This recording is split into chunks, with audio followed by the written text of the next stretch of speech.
Okay, so last year in the UK, there were over 20 million households took at least one subscription streaming service.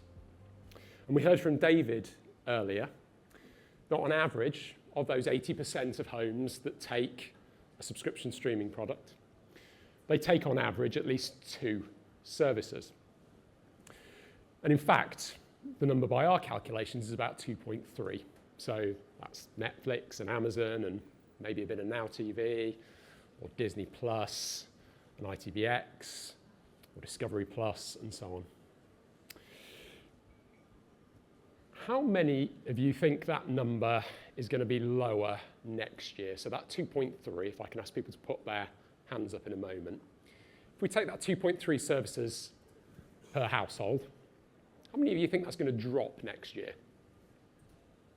So we've got a couple of people who think it's going to go down. How many of you think it's going to stay roughly the same? 2.3? A few more hands. And how many of you think it's going to go up? A few more.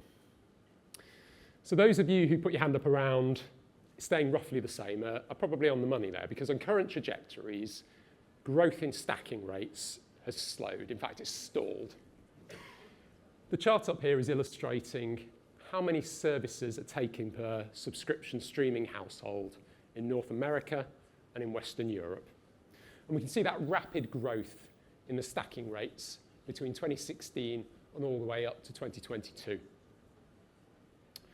That's slowed. It's stopped. In North America, it's stabilized at about 4.5 subscription streaming services per home. And in Western Europe, it's stalled or stabilized at about 2.2. It's a little bit higher in the UK at 2.3. Well, the streaming industry has a problem because it's increasingly hard to get consumers to take more services in their stack. Now, how is this? Because the market is still growing, but that's increasingly solely driven by expansion into the remaining unaddressed portion of the market, so that 20% of homes who don't yet have a contract. Among the 80% who already do, what's going on? Well, increasingly, consumers are switching out their subscriptions. They're managing that stack actively. And if we think about all of the gross new customers in the US, just to start with, last year to each one of these services, so if we take 2024 additions to Netflix, to Amazon, to Disney, to Max, to Peacock, and Paramount Plus, on average, half of them weren't new customers. They were old customers who'd cancelled and then resubscribed. And the same is true in the UK. The numbers look slightly different, but if we take, again, Netflix, Amazon, Disney, Paramount, and Now, looking at the entertainment pass, it works out a similar average. The details are a little bit different. Netflix is a little bit lower, Amazon's a little bit higher, but about half of their customers, on average, the new sign-ups from last year, weren't new at all. They were resubscribers. They'd previously been customers. And we know this is the case. This isn't survey data. This is observed information. We have a panel of about 3 million people in the US, and we can see when they sign up and they cancel their products. And we've got another 500,000 in the UK, and we can see when they sign up and they cancel. So we're not just asking people this, we're monitoring them. And it gets even worse, because of those people, they're just going to do it again and again and again. And just to illustrate that, if we take Netflix sign-ups in the UK for the first half of 2024 last year, about 40% of them, in line with the previous slide, were resubscribers already. And of that group, within the next 6 months, nearly 60% of them will have churned and then resubscribed once again. So there's a serious amount of money that subscription streaming services are missing out on, because these people like these services. They like Netflix, they like Paramount, they like Now TV. They're clearly signing up to get access to content, but it's specific pieces of content, and then they're cancelling, and then they're leaving it 3, 4, 5 months, and then they're signing up again. So there are many ways of dealing with this, but one of the key ways that we're talking about today, and has already been touched on in this morning's session, is bundles.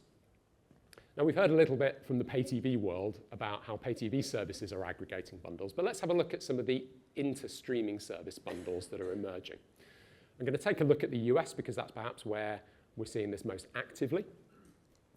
And in the last year, there were a whole range of different bundles announced. I'm going to focus on 4 of them here.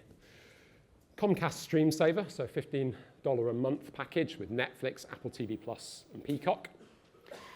Disney, Hulu, and Max bundled together. Kerry mentioned the Starz BritBox bundle briefly on the panel before, and there was, of course, going to be a 4th bundle, Venue Sports, but that has sadly died a death. Each of these are offering pretty hefty discounts to consumers to get them to sign up.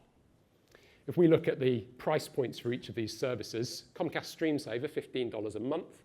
The unbundled price, if you want to take each of those services independently at the same tiers, would cost you nearly $26 a month. Disney, Hulu, and Max, about $17 a month. And that would cost you nearly $30 to take those independently. Starz and BritBox, because it's just 2 services, the discount is a little bit lower, it's about 25%. But nonetheless, very significant discounts to try and get people to sign up to these services. And if we take perhaps the most popular existing bundle in the market, and that's the Disney, Hulu, ESPN bundle, it's comparable in scale. $16.99 for the ad tier, $26.99 for the subscription or premium tier, offering between 40 to 50% discount on the standalone prices.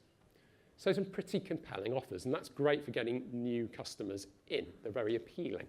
If you're looking at a market that's saturated, people are feeling a little bit more price sensitive, those degrees of savings are necessary. But they also, as some of the panels and the presentations alluded to earlier, bundles have an effect on customer retention, because if you cancel your bundle, you're not just losing access to one of the services, you're losing access to all of the services. And that has quite a remarkable effect on churn. If we take the service that's perhaps, or the bundle that's been around the longest from this list, and look at the Disney, Hulu, and ESPN bundle, and look at the churn rates for new customers who sign up for that, they're very different to the churn rates of Disney Plus standalone customers. So this chart here is just taking sign-ups to either Disney Plus standalone in the US in the first half of last year versus Disney Plus sign-ups who got access via the bundle. And we can see that within about 6 months of those Disney Plus standalone customers signing up, over 40% of them were gone, they churned. Whereas if we take those who took the bundled service, that figure was much lower, it's less than 20% of the customers. Do the economics stack up though? If we're thinking about that bundle, it's offering some pretty hefty discounts, nearly 50% for the premium customers and over 40% for the ad-supported customers. So does that make sense? If you're losing only 20% versus the 40%, what does the lifetime value look like? In reality, you can see those customer bases reach parity pretty quickly. So the chart here is basically looking, if we take the average customer who signed up in the first half of last year, and we work out how much money they contribute to Disney Plus each month. In month 0, if we take a look at the blue line here, those standalone customers are paying about $10 a month for the ad tier. So all of that money is retained by Disney in month 1. Month 2, a few of those customers have churned. Month 3, some more of them have churned. And we get down, by the time we get to a year in, that original customer, on average, is worth about half what it was, so about $5 a month. Now we take Disney Plus in the bundle, and let's take a really conservative assumption that that discount in the bundle is shared equally across Disney Plus, Hulu, and ESPN Plus. And I say that's conservative because ESPN Plus as a product is less popular than the others. So in reality, Disney's probably not going to be sharing that discount equally across those services. But let's just take the conservative assumption that that discount applies across all 3 of those. So there's a 47% discount to Disney Plus. So on average, those subscribers in month 0, the first month they sign up, are worth about half the value of a standalone customer. But that churn rate is so much lower over the subsequent months that by the end of the first year, the monthly run rate has reached parity. So when we go into year 2 and 3 and 4, those customers are more valuable. But of course, do bundles always make sense? They clearly make sense in this case. And let's take an example at the other end of the spectrum. Let's take 2 big established services in the UK. We've got Netflix and Amazon. Netflix, if we take the most popular tier, standard with ads, $12.99 per month. And Amazon Prime, if we take the standard tier that you'd sign up with, $8.99 a month. Let's imagine that we've got a similar sort of discount level to the BritBox Stars bundle in the US. Let's create an imaginary bundle of these two services that's worth $16.49. I don't know about you, but I'd probably sign up to that. I'm currently spending quite a lot on my subscription services, and that seems like a great deal to me. But does it make sense for the services? If we think about the scale of Netflix and Amazon, they're already closing on saturation points. So from our survey at the end of last year, about 62% of internet users said they had access to Netflix, about 55% said they'd got access to Amazon Prime. And if we think about who's taking those services, they're largely the same people. About 66% of Netflix subs have Amazon, and 75% of Amazon subs have Netflix. So if you create a bundle, what you're doing is you're offering existing customers to each of those a discount on what they're currently paying, with very little opportunity to upsell into the slivers of customers who don't yet take the other service. So it's very difficult to make the economics work in here, even if you think about churn reduction for these two specific products.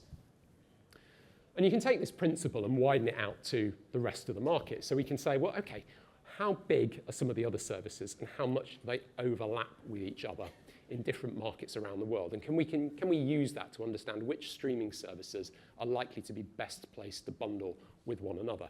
So in a moment, I'm just going to show you an insanely complex slide, but let's just take it piece by piece for starters.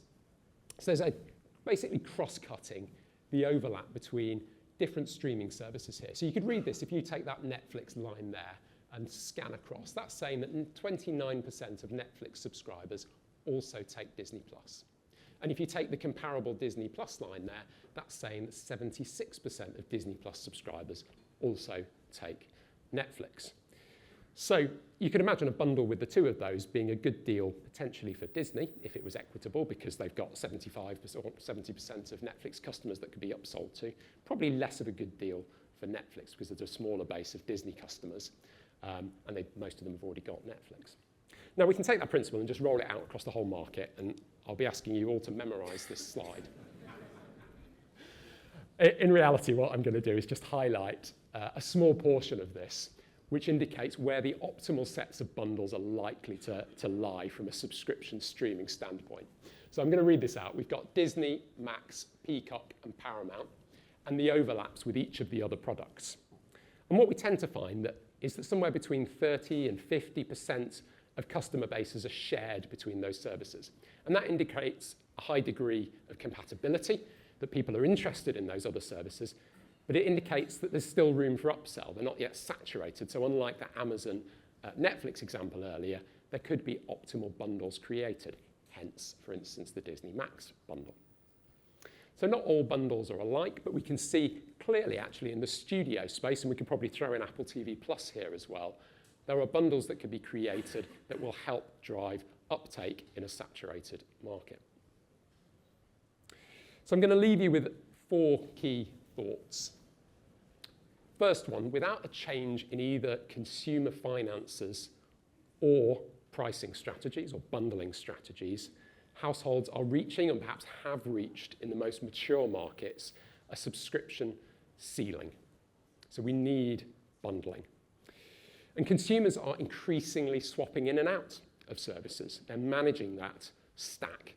So services need to manage churn more effectively to succeed in the market. If we take some lessons from the most successful bundles, so thinking about the Disney, ESPN, and Hulu bundle, we can see that churn rates are mitigated through bundling strategies. Churn rates are roughly half for those bundled customers compared to the standalone customers. And the economics can be very favorable for certain circumstances. But it is worth remembering that not every bundle is appropriate. Major services with high levels of overlap are not necessarily going to benefit to the same extent as some of those services with sort of mid-level uptake and mid-level overlap. So thinking very carefully about what makes sense, who makes sense to partner, is going to be crucial for services to succeed over the next few years. Feel free to download the presentation if you like, and I'll be around in the lunch break if anyone wants to. Thank you very much.